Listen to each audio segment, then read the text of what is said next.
Now it's time when we take a look at the hottest topic in cybersecurity today. As always, we've picked the one which we think will be the most interesting for you right now. So it's really hot topics right now. And with that said, Brad, what have you picked for us this time? Well, I'm going to talk about a Trojan subscriber. Now, people say, oh, what's that? This one's actually named after a motorbike, slightly subtle difference. It's called the Harley Trojan subscriber, and it's actually quite hot at the moment.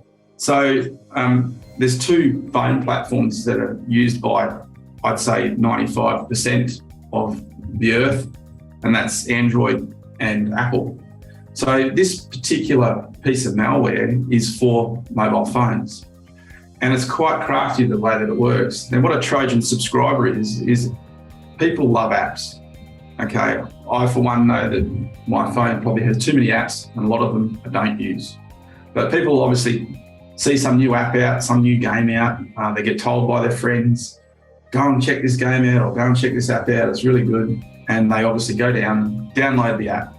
Google Play Store is constantly monitoring Google Play for malicious apps that are actually uploaded onto the store. The Trojan subscriber, how it actually works is you download the app, and the app has access to certain credentials on your phone. Now, what happens there is it actually allows the Trojan or the piece of software to maliciously subscribe you to a subscriber service online that can be potentially worth hundreds of dollars.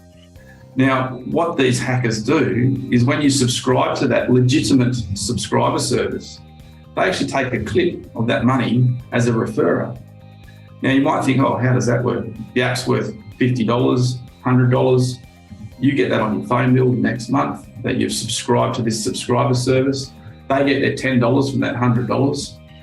But in places like Thailand, I saw, for instance, I think there was somewhere in the region of 750,000 people downloading this Trojan subscriber thinking that it's a legitimate app that they're going to use. And one of them was to do with light, like it changed the lights, so disco lights. People were downloading this thing and your phone acted like disco lights, and you could put it on the desk, and underneath it was sneakily taking money from your phone account and using that for ill use. And obviously the hackers were getting away with their subscriber fee on a legitimate subscriber app.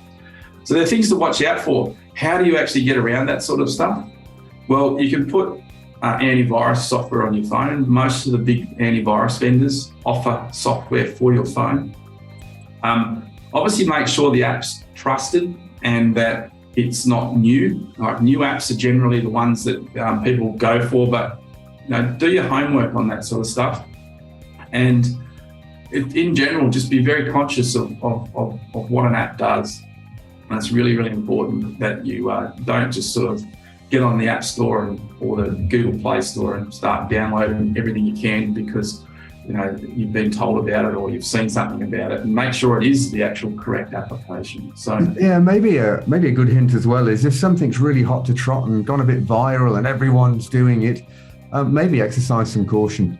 Yeah, because it could be that actually a week or whenever later it's discovered that actually there was something malicious about that under the surface. And of course, if you're a smart, well-funded, well-organized cyber criminal using this type of approach for compromise, obviously the more viral you can make it, the better, because very quickly you're going to be able to compromise more accounts. So just because something's new and shiny and hot to trot, maybe that is also a signal for just take your time. Don't be in too much of a hurry to jump onto the bandwagon.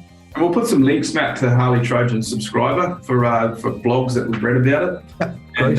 And then be on the lookout. There's lots of these Trojan subscribers, and they've existed since 2014. A lot of the software companies are onto it these days. So good stuff.